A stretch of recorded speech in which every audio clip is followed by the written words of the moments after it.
Khatib akan berbicara pada siang hari ini tentang haji adalah kebutuhan kita sebagai umat Islam. Hadirin sidang Jumat yang berbahagia, di bulan-bulan ini sudah banyak jamaah dari Indonesia yang pergi ke tanah suci.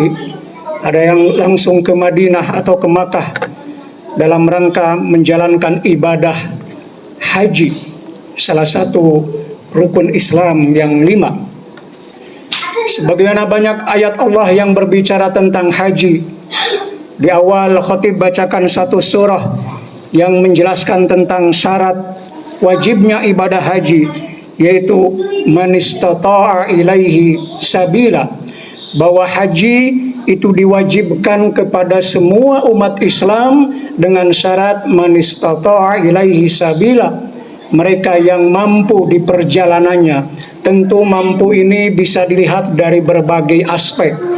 Dari aspek pembiayaan sudah mampu, tidak modal hutang misalnya.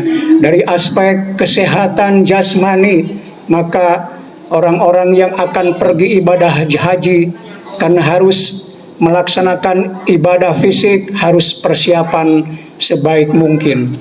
Juga dari aspek mental dan aspek-aspek yang lainnya tercukupi, maka wajib bagi umat Islam untuk melaksanakan ibadah haji. Sekalipun saat ini daftarnya harus mengantri, tapi tetap itu tidak mengurangi.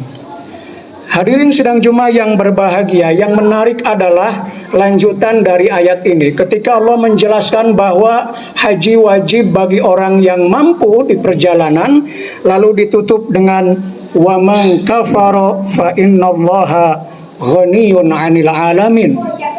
Dan barang siapa, tentu dari umat Islam yang mampu itu kafara, mengingkari ibadah haji atau tidak mau melaksanakan ibadah haji, padahal ia mampu dari berbagai aspeknya, dari berbagai seginya.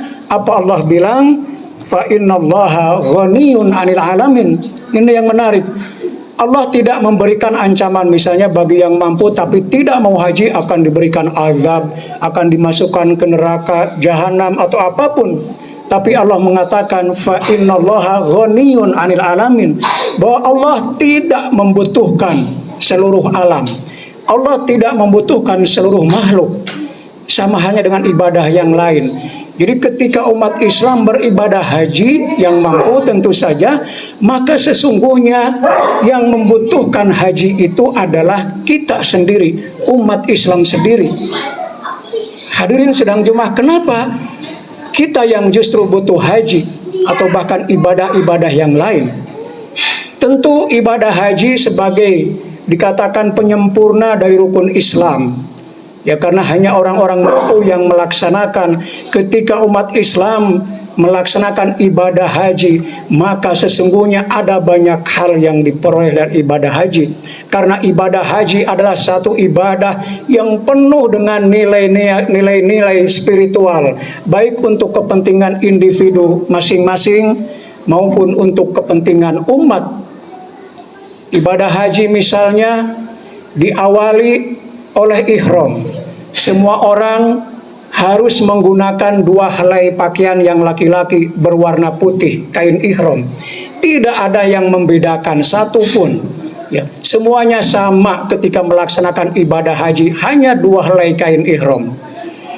Presiden dan rakyat jika haji maka sama kainnya. Bos-bos perusahaan dengan para ajudannya bisa naik haji sama. Menteri-menteri dengan stafnya kalau pergi ibadah haji maka pakaiannya juga sama. Kalau misalnya tinggal di tenda, semua pakaiannya juga sama, pakaian ihram, hanya 2 helai kain dan semuanya berwarna putih. Karena itu haji mengajarkan tentang egalitarianisme, tentang sawa'unas, tentang sawasiyah, tentang persamaan manusia di hadapan Allah. Tidak ada bedanya. Semua makhluk, semua manusia saat beribadah haji adalah satu, semuanya sama. Sehingga ini merupakan nilai yang luar biasa. Itu hanya salah satu filosofis dari haji. Belum lagi amalan-amalan yang lain. Amalan tawaf. Kita berkeliling Ka'bah 7 kali. Sesungguhnya itu adalah puncak spiritual manusia. Ketika manusia berkeliling Ka'bah, Ka'bah hanya simbol. Tapi sesungguhnya kita adalah sedang menuju arasy-Nya Allah. Sedang menuju kepada Allah Subhanahu wa Ta'ala. Ya. Itulah tawaf.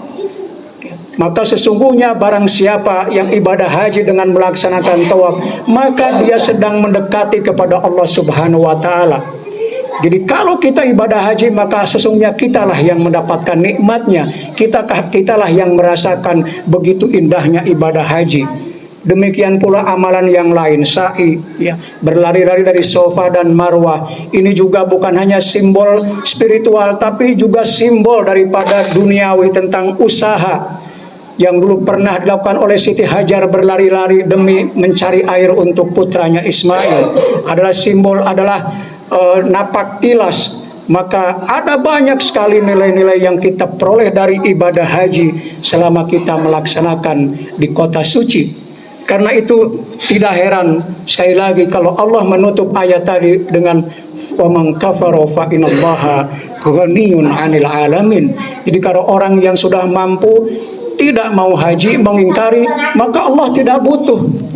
Itu sesungguhnya sindiran, ya, sindiran bahwa kitalah yang sesungguhnya butuh. Maka kalau sudah mampu, ya kita bersegera untuk daftar dan seterusnya.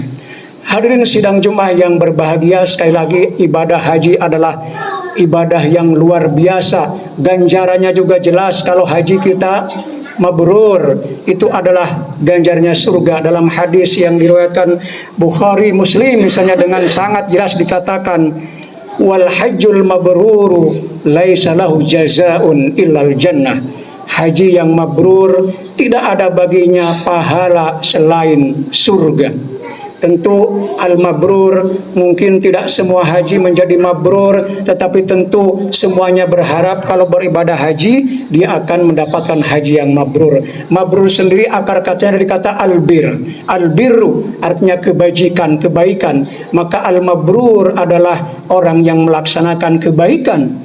Dan kebaikan di dalam agama Islam, baik bukan hanya laisa li dzatihi walakin li ghairihi. Baik itu artinya baik bukan hanya bagi dirinya sendiri, tetapi juga bagi orang lain, bagi sekitarnya, bagi umat secara keseluruhan. Maka salah satu indikator dari al-hajj al-mabrur, salah satunya selain ibadahnya semakin giat, juga adalah kepedulian sosialnya semakin tinggi. Karena albir di dalam Al-Quran sendiri, salah satu indikatornya adalah wa atal mala dzawil qurba ala hubbihi. Ya, memberikan harta, ya, kepada kerabat, kepada teman-temannya saudara dengan harta yang paling dia sukai, ala hubbihi. Jadi harta yang disukai. Maka nilai tertinggi dari albir, memberi, itu adalah barang atau sesuatu yang kita sukai. Jadi bukan yang bekas sebenarnya, ya. Memberikan yang masuk kategori albir, kalau kita memberi sesuatu baik barang atau apapun, maka memberi yang paling kita sukai. Jadi kalau yang paling kita sukai misalnya yang baru, maka memberilah yang baru. Itu idealnya, ya. Ya, tetapi kita yang memberikan barang-barang bekas pun udah kategori memberi, itu juga sudah bagus. Tapi idealnya dikata albir ala hubbihi wa talmala ala hubbihi, jadi yang paling disukai. Hadirin sidang Jumat yang berbahagia, barangkali itulah yang bisa saya sampaikan pada hari ini. Mudah-mudahan ada manfaatnya khusus ke diri pribadi dan umumnya kepada kita semua. Amin ya rabbal alamin.